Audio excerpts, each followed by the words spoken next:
नमस्कार दोस्तों, मैं आनंद एक बार फिर से आप सभी के समक्ष एक नए टॉपिक के साथ उपस्थित हूँ। हमारा आज का टॉपिक है एग्रो फॉरेस्ट्री की क्राइटेरिया या फिर जिसे 4I कॉन्सेप्ट के नाम से भी जाना जाता है, क्योंकि इसके जितने भी एलिमेंट हैं, चाहे इंटेंसिव हो, इंटरैक्टिव हो, इंटीग्रेटेड हो या इंटेंशनल हो, ठीक है, ये सभी आई से शुरू होते हैं, इसीलिए इन्हें 4I कॉन्सेप्ट भी कहा जाता है। तो आइए चलिए शुरू करते हैं बिना समय गंवाए। तो सबसे पहले जानेंगे कि व्हाट इज़ 4I क्राइटेरिया। आखिर 4I कॉन्सेप्ट जो है या क्राइटेरिया जो है ये करता क्या है। तो बेसिकली इट्स अ की टू डिटरमाइन, ये एक प्रकार की चाबी है जिससे हमें यह पता चलता है कि what is and what not an agro forestry is, कि आखिर किसे हम एग्रो फॉरेस्ट्री कहेंगे और क्या किसे हम एग्रो फॉरेस्ट्री नहीं कहेंगे।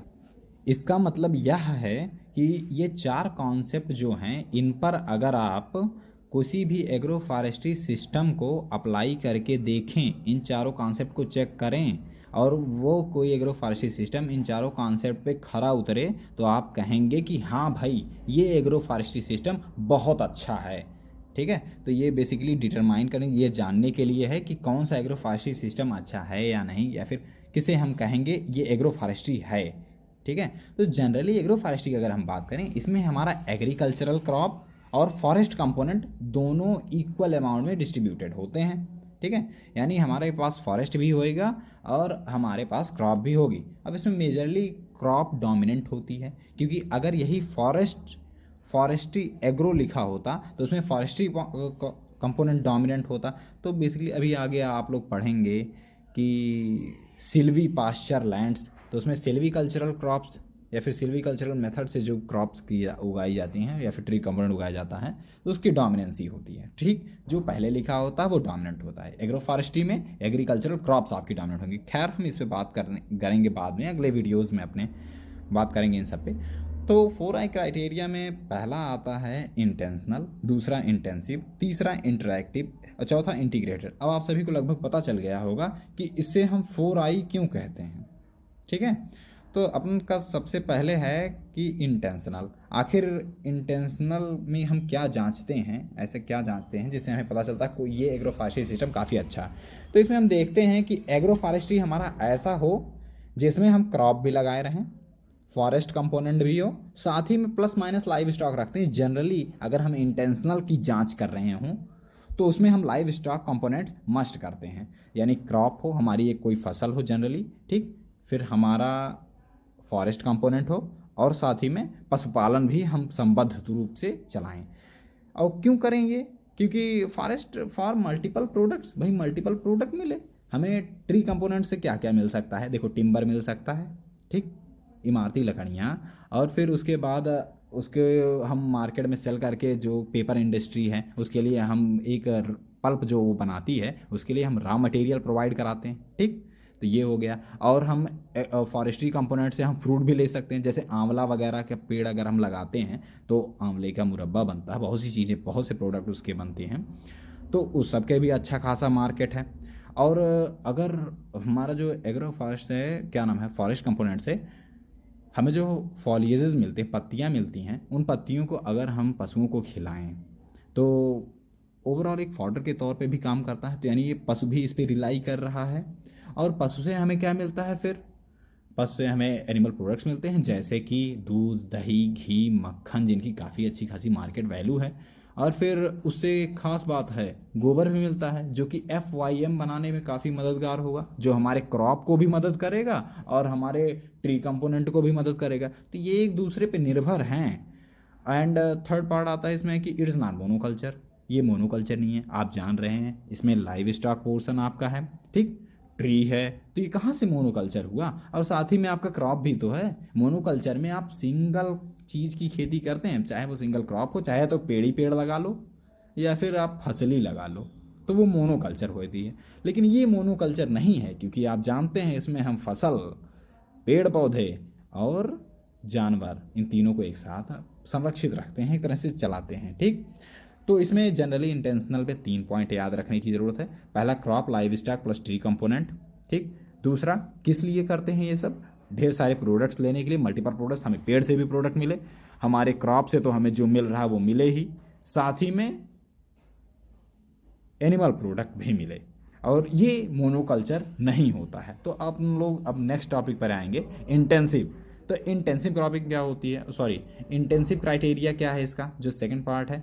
इंटेंसिव का हिंदी मतलब होता है सघन, यानी सघनता से किसी भी चीज़ की खेती करना, चाहे वो फॉरेस्ट कंपोनेंट की हम करें, चाहे वो एग्रीकल्चरल क्रॉप्स की करें। तो बेसिकली हम फॉरेस्ट क्यों उगाते हैं, पहला तो अपना मेन मोटिव होता है कि ये प्रोटेक्टिव फॉर्मेट हो, और दूसरा प्रोडक्टिव। हम किसी भी चीज़ की क्रॉपिंग प्रोडक्शन के लिए तो करते हैं भाई, प्रोडक्शन मिले, हमें ऑप्टिमम लेवल पर प्रोडक्शन प्राप्त हो। तो इंटेंसिव के अंतर्गत हम ये जानते हैं कि ये प्रोटेक्टिव फंक्शन को फुलफिल कर रहा है कि नहीं। बता चला पेड़ हम लगा दिए, उसकी क्राउन या कैनोपी आसमान में चली गई और हमारा क्रॉप की तो हाल बेहाल हो जा रही है, तो ये अच्छा एग्रो फॉरेस्ट्री थोड़ी माना जाएगा। तो एक प्रोटेक्टिव फंक्शन हो उसमें क्रॉप में, जैसे आंवले का पेड़, जैसे कलमी आम हम लगा दें, तकरीबन 2 से 3 मीटर पे ये अपने फ्रूट प्रोडक्शन करने लगते हैं। साथ ही में हमारे क्रॉप्स के लिए एक विंड ब्रेक का भी काम करने लगते हैं, यानी हवा के इम्पैक्ट को ये कम कर देते हैं हमारे क्रॉप में। तो ये एक प्रोटेक्टिव फंक्शन हो गया। दूसरा हमारा प्रोडक्टिव फंक्शन, भाई प्रोडक्टिव फंक्शन ये है कि हमें उससे प्रोडक्ट मिले, फिर चाहे वो टिम्बर हो चाहे वो फ्रूट हो, ठीक।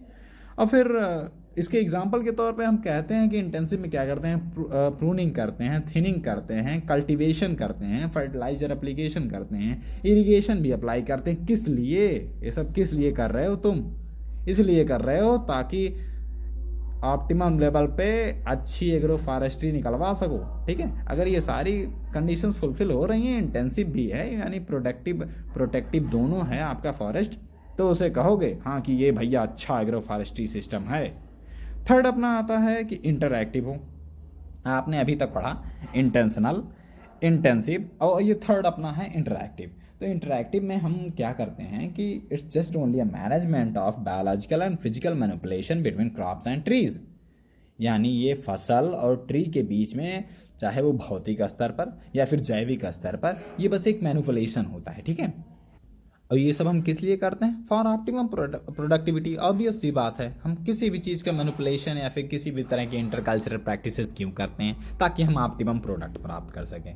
और अपना थर्ड पॉइंट इसमें आता है कंजर्वेटिव बेनिफिट्स। कंजर्वेटिव बेनिफिट्स कैसे, जैसे वाइल्ड लाइफ हैबिटेट अच्छा खासा डेवलप होता है, ऐसे हमारे जो जानवर लुप्त हो रहे हैं, जैसे गौरैया हो गई, या फिर आजकल यहाँ तो जहाँ पे मैं हूँ वहाँ तो कौवे मैंने बहुत दिनों से नहीं देखे, मुझे लग रहा है वो भी कहीं लुप्त नहीं होने वाला। गिद्ध अपना ले लो, हैं सब लुप्त होते जा रहे हैं, तो इनके लिए एक अच्छा खासा वाइल्ड लाइफ हैबिटेट बना देते हैं फॉरेस्ट कंपोनेंट थोड़ा सा लगा करके। और नहीं तो देखो फिर जो हम वनों को कटाई कर रहे हैं, वो बेचारे जानवर कहाँ जाएंगे, फिर पता चला न्यूज़ आती है कि यहाँ सड़क पे शेर देखा गया, सड़क पे टाइगर देखा गया, अजीब लगता है। अब ये अजीब भी क्यों लगे भाई, हम एग्रो फॉरेस्ट्री कंपोनेंट तो कम ही लगा रहे हैं भाई। हमारे यहाँ की वास्तविकता ये है, हमारे यहाँ के किसान एग्रो फॉरेस्ट्री सिस्टम कम अडॉप्ट कर रहे हैं। अब ये कम क्यों अडॉप्ट कर रहे हैं मैं आने वाली वीडियोज़ में बताऊँगा, ठीक है। तो फिलहाल हम इंटरएक्टिव में कंजर्वेटिव बेनिफिट्स भी लेकर चलते हैं, यानी कि हमारा जो ट्री कंपोनेंट है या फिर क्रॉप कंपोनेंट है, ये हमारे जानवरों के लिए भी एक हैबिटेट प्रोवाइड कराता है। अच्छा हाँ, अब इसमें एक बात और ध्यान देने वाली है, पता चला हैबिटेट तो प्रोवाइड करा रहा है चूहों के लिए भी, और चूहे आपकी क्रॉप की बैंड बजा रहे हैं, तो उसके लिए थोड़ा बहुत मैनेजमेंट तो करना ही पड़ेगा। हालांकि चूहा तो लुप्त होने वाला है नहीं, खैर इंटरएक्टिव होना चाहिए आपके एग्रो फॉरेस्ट्री सिस्टम, तब आप उसे एक अच्छा एग्रो फॉरेस्ट्री सिस्टम मानेंगे। तो नेक्स्ट अपना आता है और लास्ट अपना आता है इंटीग्रेटेड। तो इंटीग्रेटेड में क्या करते हैं हम, मोर लैंड यूटिलाइजिंग। हम इसमें ये करते हैं कि अधिक से अधिक ज़मीन का हम यूज कर लें, ज़मीन की एक एक इंच हम निचोड़ लें अपने प्रोडक्शन के लिए, चाहे वो दूसरे किन किन मेथड से होता है, चाहे हम वर्टिकली, ठीक है, ऊंचाई में विभिन्न ऊंचाई के पौधे लगा करके, जैसे मिर्च की खेती कर लें, ठीक है, मिर्च लगा लें, आंवला लगा लें, और खजूर नहीं, नारियल का प्रोडक्शन कर लें, तो ये विभिन्न ऊंचाई का ये वर्टिकली इंटीग्रेशन हो गया, ठीक है। और हॉरिजॉन्टल इंटीग्रेशन में हॉरिजॉन्टली जितनी भी हमारे पास लैंड है उसके एक एक इंच में बीज से बीज जोड़ करके हम क्रॉप उगा लें। और क्या बचा, फॉरेस्ट कंपोनेंट रही बात तो एकदम सघनता से फॉरेस्ट कंपोनेंट लगा दें।